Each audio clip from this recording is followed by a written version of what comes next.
अस्सलाम वालेकुम। Paradigm shift के फोरम से मैं हूं मोहम्मद हमज़ा तनवीर। व्यूअर्स, आज की इस वीडियो में हम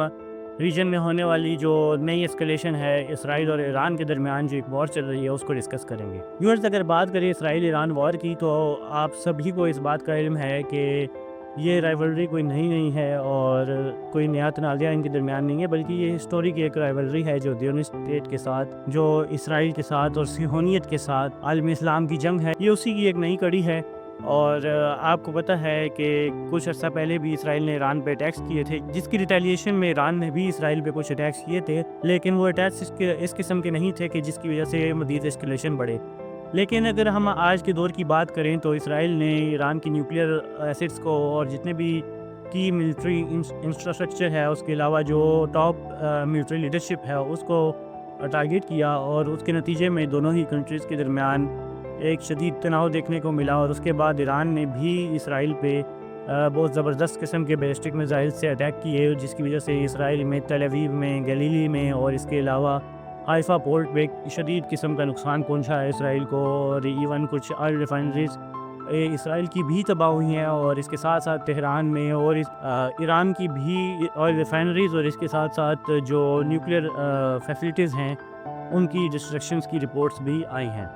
व्यूअर्स, अगर हम इस जंग की बात करें तो आपके इल्म में होगा कि अभी कुछ अरसे से अमेरिका और ईरान के दरमियान एक न्यूक्लियर नेगोशिएशंस चल रही थी, पीस टॉक्स चल रही थी। और जितना भी वेस्टर्न कंट्रीज़ हैं, और वैसे भी अगर हम तमाम ही दुनिया को देखें तो दुनिया चाहती है कि न्यूक्लियर नॉन प्रोलिफरेशन हो, लेकिन अमेरिका और जितने भी वेस्टर्न कंट्रीज़ हैं और इसराइल है और इसके साथ साथ जो मिडल ईस्ट की कुछ एंटी ईरान कंट्रीज़ हैं, जिनमें सऊदीया और यूएई वगैरह शामिल हैं, गल्फ़ कंट्रीज़ शामिल हैं, वो ये चाहते हैं कि किसी भी सूरत ईरान न्यूक्लियर पावर अटेन ना कर सके। लेकिन इसके बावजूद ईरान, क्योंकि रीजन की कुछ ऐसी सूरत हाल डेवलप हो रही थी, इसराइल ग्रेटर इसराइल की एम्बिशन की तरफ तेज़ी से रवाना दवा था। इसराइल ने शाम में भी एक रजीम चेंज करवाया, इसके साथ साथ लेबनान में और यमन में भी क्या सूरत हाल है वो भी आपके सामने है। और इसके साथ साथ इराक हो गया, लिबिया हो गया, और जितने भी दीगर मिडिल ईस्टर्न कंट्रीज़ हैं, आपको पता है कि वो सब के सब भी इस वक्त तबाही के दहाने पे पहुंच चुके हैं और वहाँ क्यास और इंस्टेबिलिटी है। इस सारी सूरत हाल को मद्देनज़र रखते हुए ईरान को इस बात की रियलाइजेशन है कि अगर वो अपनी सॉवरेंटी को बरकरार रखना चाहते हैं, अपनी सिक्योरिटी को बरकरार रखना चाहते हैं, अपनी टेरिटोरियल इंटेग्रिटी को बरकरार रखना चाहते हैं, तो उनको न्यूक्लियर वेपन्स अटेन करने होंगे। व्यूअर्स, इसी वजह से ईरान कुछ अर्सा से न्यूक्लियर वेपन अटेन करने की कोशिश कर रहा है, जिसकी वजह से यूनाइटेड स्टेट्स और वेस्टर्न कंट्रीज़ ईरान के साथ निगोशिएट कर रहे हैं। और आपने इससे पहले भी JCPOA का भी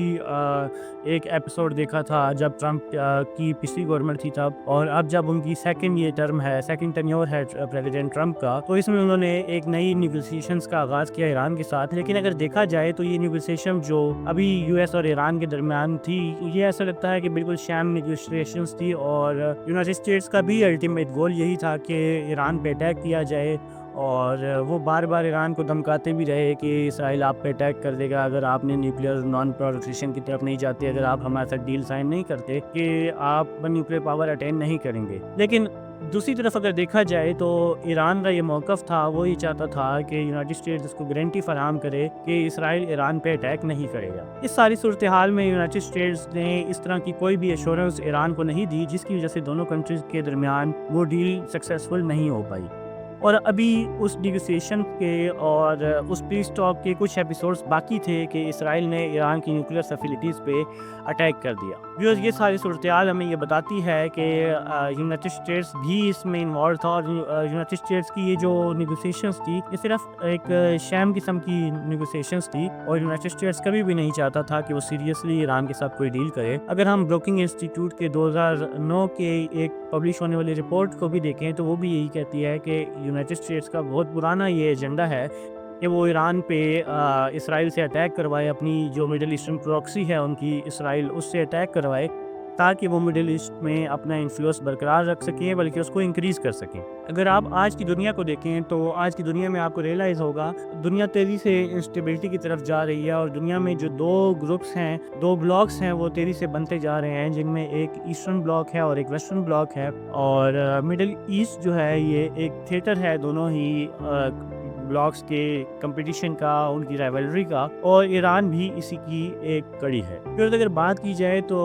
اسرائیل ایران میں اور ایون یونائٹڈ اسٹیٹس کا بھی یہی انٹرسٹ ہے کہ وہ ایران میں رجیم چینج چاہتے ہیں تاکہ مڈل ایسٹ میں اسرائیل کو گریٹر اسرائیل کا مشن اچیو کرنے میں اور یونائٹڈ اسٹیٹس کو بھی اپنے انٹرسٹ ایڈوانس کرنے میں کسی بھی قسم کی کوئی رکاوٹ، کوئی مزاحمت کا سامنا نہ کرنا پڑے. لیکن اگر دوسری طرف دیکھیں تو ایسٹرن بلاک جس میں رشیا، چائنا، پاکستان، ترکی شامل ہیں، وہ یہ چاہتے ہیں کہ ایران کی سوورینٹی برقرار رہے. اور اگر ہم صرف بات کریں پاکستان کی اسپیسیفکلی تو پاکستان کی سالمیت کے لیے ایران کی سوورینٹی کا برقرار رہنا بہت ضروری ہے. یہ بہت ایک امپورٹنٹ بات ہے کہ آپ اگر پاکستان کی جو جیو پولیٹیکل لوکیشن ہے، جو اسٹریٹجک لوکیشن ہے، اس کو اگر آپ دیکھیں تو آپ کو یہ پتہ چلتا ہے کہ پاکستان کے جو ایسٹرن نیبر ہے انڈیا، وہ تو پاکستان کا آرک رائیول ہے اور ہمیشہ سے پاکستان کو تباہ کرنا چاہتا ہے. دوسری طرف اگر ہم دیکھیں تو اگر ایران میں اسرائیل یا پرو ویسٹرن گورنمنٹ آ جاتی ہے یا زیونسٹ بیکڈ ایک گورنمنٹ آ جاتی ہے تو اس صورتحال میں پاکستان ہر طرف سے سوائے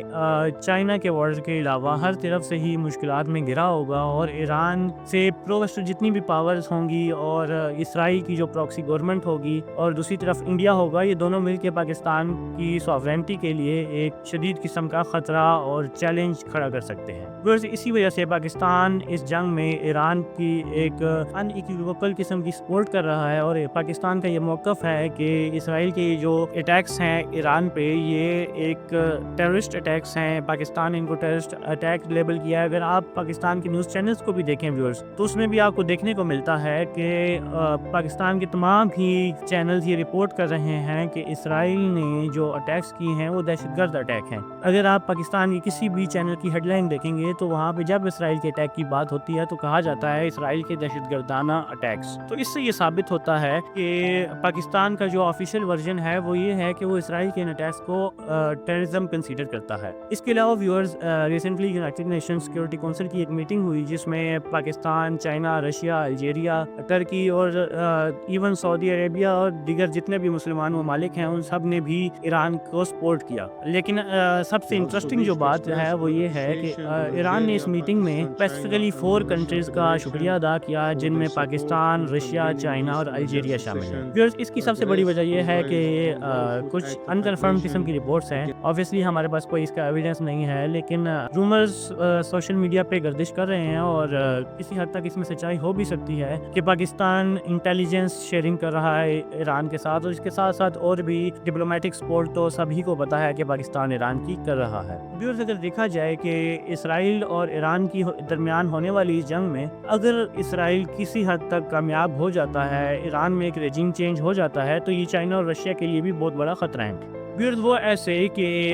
ایران میں رجیم چینج کر کے یونائٹڈ اسٹیٹس اور اسرائیل کا influence over the Middle East بہت زیادہ انکریز کر جائے گا. نہ صرف مڈل ایسٹ میں بلکہ ساؤتھ ایشیا پہ بھی بہت زیادہ انکریز کر جائے گا. اس کی سب سے بڑی وجہ یہ ہے کہ ساؤتھ ایشیا میں انڈیا، امریکہ اور اسرائیل کی ایک بڑی پراکسی کے طور پہ کام کر رہا ہے. اس کے ساتھ ساتھ اگر ایران میں بھی ان کو ایک پرو ویسٹ گورنمنٹ مل جاتی ہے تو وہ پورے ہی ساؤتھ ایشیا کا اور مڈل ایسٹ کا جو ایک جیو اسٹریٹجک قسم کا سینیریو ہے اس کو چینج کر دیں گے. اور چائنا اور رشیا کا جو رائزنگ انفلوئنس ہے اس کو ایک شدید دھچکا لگے گا، جس کے نتیجے میں چائنا اور رشیا کا یہ جو ایک ریپڈ رائز ہے یہ کسی حد تک ڈکلائن کی صورت میں دیکھنے کو مل سکتا ہے ہمیں. اسی لیے ویورز یہ کہنا غلط نہیں ہوگا کہ چائنا اور رشیا کبھی بھی نہیں چاہیں گے کہ ایران اس جنگ میں ہارے یا ایک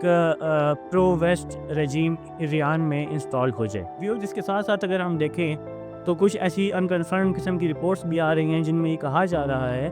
کہ اسرائیل، جو کہ آپ کو پتہ ہے کہ اپنے فالس فلیگ آپریشنز کے حوالے سے مشہور ہے، وہ مڈل ایسٹ میں کہیں پہ بھی امریکہ کی جو ایئر بیسز ہیں ان پہ اٹیک کر سکتا ہے تاکہ امریکہ بھی اس وار میں ڈائریکٹلی انوالو ہو جائے. اور اگر امریکہ یا کوئی اور ویسٹرن پاور اس وار میں انوالو ہو گئی تو ویورز یہ وار ایک براڈر ریجنل وار ہی نہیں بلکہ ایک ورلڈ وار میں کنورٹ ہو سکتی ہے، کیونکہ پھر الٹیمیٹلی چائنا اور رشیا کو بھی اس وار میں کودنا پڑے گا. ویورز شاید آپ میری اس بات سے ایگری نہ کریں، لیکن اگر آپ ورلڈ وار 1 اور ورلڈ وار 2 کے سینیریوز کو دیکھیں تو تب بھی ورلڈ وار 1 بھی ایسے ہی سٹارٹ ہوئی تھی اور ورلڈ وار 2 بھی ایسے ہی سٹارٹ ہوئی تھی کہ دو چھوٹے کنٹریز کا آپس میں कन्फ्लिक्ट स्टार्ट हुआ और वो फैलता फैलता पूरी दुनिया तक फैल गया था। तो व्यूअर्स, ये कहना बिल्कुल भी गलत नहीं होगा कि इसराइल और ईरान की ये जंग वर्ल्ड वॉर 3 की तरफ भी हमें लेके जा सकती है। अब हम बात करते हैं ईरान की न्यूक्लियर पावर की। व्यूअर्स, इसराइल ने ये जो अटैक किए ईरान पे वो इसलिए किए जो उन्होंने एक एलिजिड किस्म का अपना एक सो कॉल्ड वर्जन दिया कि ईरान को वो न्यूक्लियर पावर गेन करने से बात रखना चाहते हैं। तो व्यूअर्स, क्या अटैक्स के बाद ईरान के पास ये ऑप्शन बचता है कि वो न्यूक्लियर पावर अटेन ना करे? हरगिज़ नहीं। व्यूअर्स, अगर ईरान की जो आयतुल्लाह रजीम है वो इस वार के नतीजे में सरेंडर कर जाती है तो इसका मतलब ये होगा कि ईरान ने सरेंडर कर दिया है इसराइल के आगे और आयतुल्लाह रजीम जो है वो खोखली हो चुकी है और उसको टॉपल डाउन कर दिया जाएगा। दूसरा ऑप्शन जो ईरान के पास बचता है कि वो न्यूक्लियर पावर अटेन करे। तो व्यूअर्स, ईरान की कुछ न्यूज़ एजेंसीज भी ये रिपोर्ट कर रही हैं कि ईरान ने वार्न किया है कि वो एनपीटी को किसी भी वक्त लीव कर सकते हैं। तो व्यूअर्स, अगर ईरान ने एनपीटी को लीव कर दिया तो इट मीन्स कि वो अब तेज़ी से न्यूक्लियर पावर अटेन करने की तरफ जाएगा, जिसमें ऑब्वियसली उसको चाइना और रशिया और ऐसे कंट्रीज़ जो कि ईस्टर्न ब्लॉक को सपोर्ट करना चाहते हैं, स्ट्रेंथन करना चाहते हैं और इसके साथ साथ वेस्ट के इन्फ्लुएंस को मिडिल ईस्ट में और साउथ एशिया में कंटेन करना चाहते हैं, वो कंट्रीज़ ईरान की सपोर्ट कर सकते हैं। व्यूअर्स, अगर हम इसके इकोनॉमिक इम्पैक्ट की बात करें तो मिडिल ईस्ट के बारे में आपको पता है कि मिडिल ईस्ट दुनिया भर का एनर्जी और फ्यूल प्रोवाइडर है। तो इस जंग के नतीजे में एनर्जी और फ्यूल की जो सप्लाई चेन है वो शदीद हद तक डिसरप्ट हो सकती हैं और इसके साथ साथ जो एक और बहुत सिग्निफिकेंट किस्म की डेवलपमेंट हुई है वो ये हुई कि ईरान ने ये ऐलान किया है और ईरानी ऑफिशियल्स ने ये बात कही है कि ईरान स्ट्रेट ऑफ हरमुज़ को ब्लॉक करने के बारे में सोच रहा है। व्यूअर्स, अगर ईरान स्ट्रेट ऑफ हरमुज़ को ब्लॉक कर देता है तो इसके नतीजे में मिडिल ईस्ट से रेस्ट ऑफ द वर्ल्ड का एक जो कनेक्शन है वो कट जाएगा और जिसके नतीजे में fuel prices all over the world increase होंगी। ना सिर्फ फ्यूल प्राइसेस इंक्रीज़ होंगी बल्कि अल्टीमेटली चलते चलते तमाम कमोडिटीज़ की प्राइसेस भी इंक्रीज़ होंगी, जिसके नतीजे में हमें एक नया सर्ज देखने को मिलेगा in global inflation. Viewers, hopefully आपको हमारी ये वीडियो पसंद आई होगी। अगर आपको हमारी ये वीडियो पसंद आई है तो इसको लाइक एंड शेयर ज़रूर कीजिएगा। इसके साथ साथ अगर आप एक एस्पायरिंग ऑथर हैं और आप ये चाहते हैं कि आपके रिसर्च आर्टिकल्स और रिसर्च पेपर्स पब्लिश हों तो डू विजिट आवर वेबसाइट, जिसका लिंक डिस्क्रिप्शन में गिवन है। Thank you. अल्लाह हाफिज़।